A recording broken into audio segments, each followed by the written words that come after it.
Welcome to Watch Symposium. I'm Austin. All right, so here it is, the Explorer 2. It's back from Rolex. I've had it for about 2 weeks. This is post-overhaul, so I just had an overhaul done on it, and it's sitting on this plastic watch case that I got to put my Vostok that I was wearing into when I picked, I think the Explorer 2, the GMT up. So anyway, this is sort of, just a cheap little Rolex watch case, and let's take a look at it. Now, let me apologize in advance for dust issues from these gloves. It's either fingerprints or dust, and I think dust is the lesser of the evils, but yeah, anyway, I've got a little blower here, but sometimes I can't even notice the dust until I watch the video afterwards, and then it's too late. So all right, let's talk about the overhaul. All right, well, first of all, I didn't have it polished, and it has had a polish before, but not by Rolex. And, does it need a polish?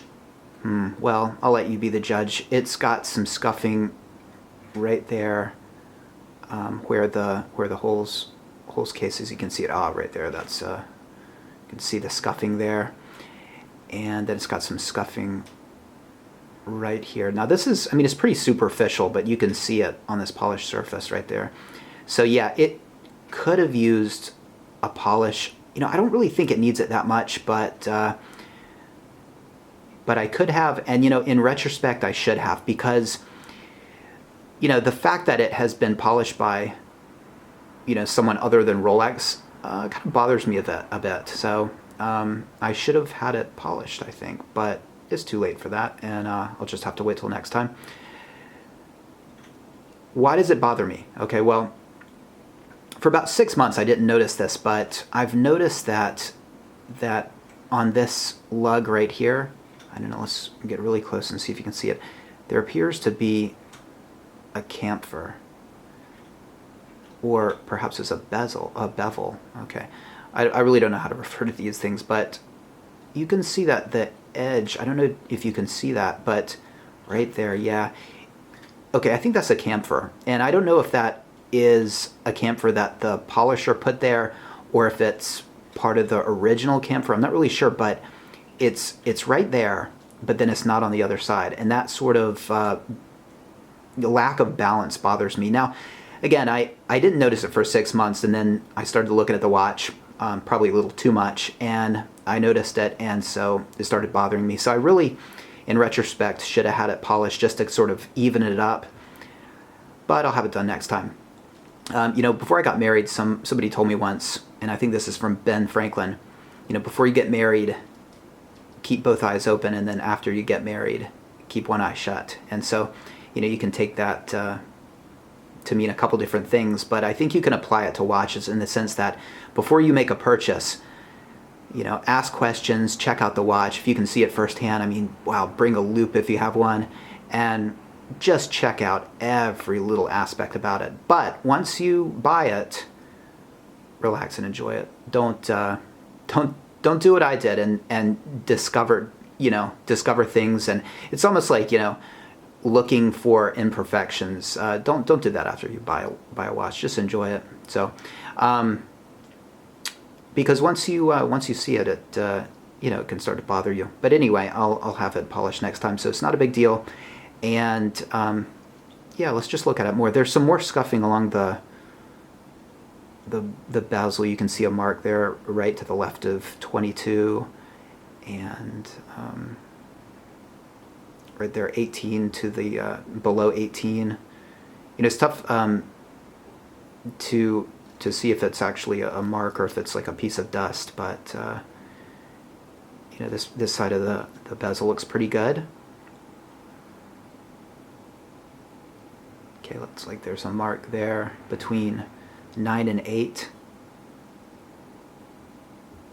Some scuffing between 4 and 6. Like, it looks like a scratch.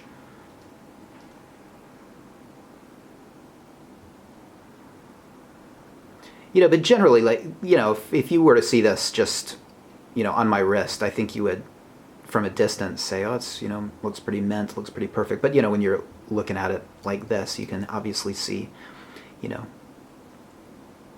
signs of wear and whatnot.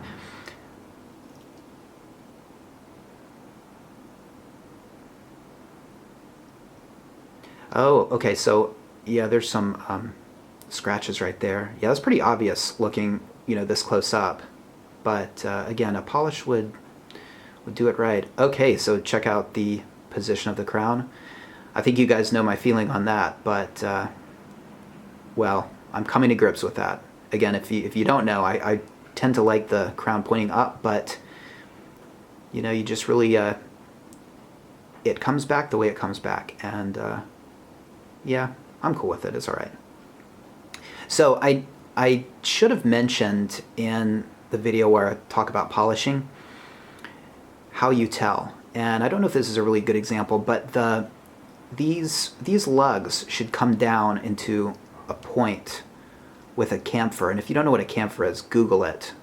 When I started hearing that term in watch videos and on forums and stuff, I had to Google it too. So chamfer is almost like a bevel, but slightly different. Anyway, Google it, and aside from the chamfer, it should be pretty pointy. And this is, it's pretty pointy, but it has had a polish.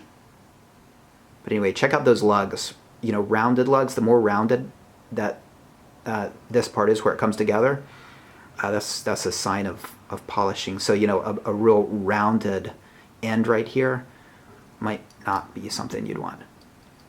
All right, let's see what else.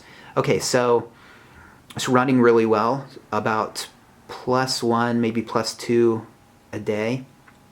I the first 24 hours, okay, I set it, I wore it all night, wore it to bed, got up, checked it, and it was dead on. And about an hour after I checked it, I dropped it. And I dropped this watch before, and I think it sped it up like 15 seconds. So when I dropped it, I tell you, I was so pissed. I made a video about it actually, and I didn't upload it because I cursed so much. Actually, I think I might upload that video because I kind of like the immediacy of it, but you guys I'll have to forgive the cursing. It was like an hour after I dropped it, and I was really upset. But it's still keeping good time. So, about a plus, like I said, +1, maybe +2 a day. So I don't think the shock really hurt it at all.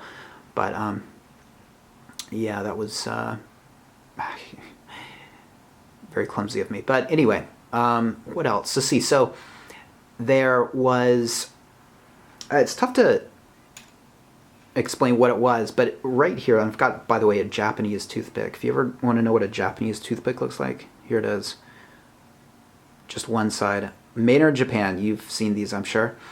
All right, so right about here was, it was almost like it was a fingerprint inside the crystal, okay? It was about right here, and it was really, really tough to see. In fact, I was trying to show the Rolex people about it, but I had a hard time. In fact, let me lower the ISO a bit, if I can.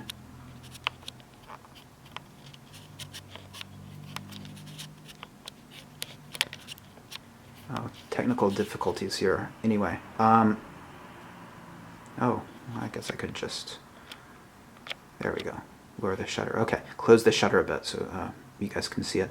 All right, but anyway, okay, yeah, so where I was pointing was, it was almost like there was a fingerprint inside. It was like, oil or something there. It was weird, and I don't think it was a defective crystal. I think the person that maybe did the overhaul that wasn't Rolex touched it or something and left sort of some residue right there, and it bothered the hell out of me. So that was one thing that, if you had come back from Rolex, I would have sent it back. And you could send it back if it is Rolex. If it's one of these, third-party places, even if it's got that, they might tell you to screw off. But anyway, and there was a little nick right up here. And so Rolex said that, I might want to replace the crystal because of the nick. And I was more interested in getting this, this smear or smudge or whatever it was taken care of. And I didn't know if it was part of the crystal. So in the end, I just thought, you know, the last thing I want is it coming back with a smudge, whatever it is. So I decided to replace the crystal. That was $150. And so it's got a new crystal. And yeah, I mean, yeah, just again, when things bother you, sometimes it's worth spending that kind of money just to sort of make it cool, right? And let's see. Okay, let me show you more about it. Sorry, this is a long video, 10 minutes of looking at this thing. Okay, I've got some scratches on the clasp here. What else? The bracelet's pretty good. You know, does it have stretch? I'll let you be the judge of that. Not too much, I think. Solid end links, and you can see. I'll make a video sometime comparing solid end links with hollow end links. Really like the solid end links, but you know, they're not a deal breaker like I've mentioned in other videos. What else? What else? Well, I mean, that's it. It's you know, again, the overhaul went well. I wish I'd had it polished. I'll do that next time. And yeah, after overhaul, hold on to your watches. Try not to drop them. All right. So hope that was interesting. Take care and see you next time.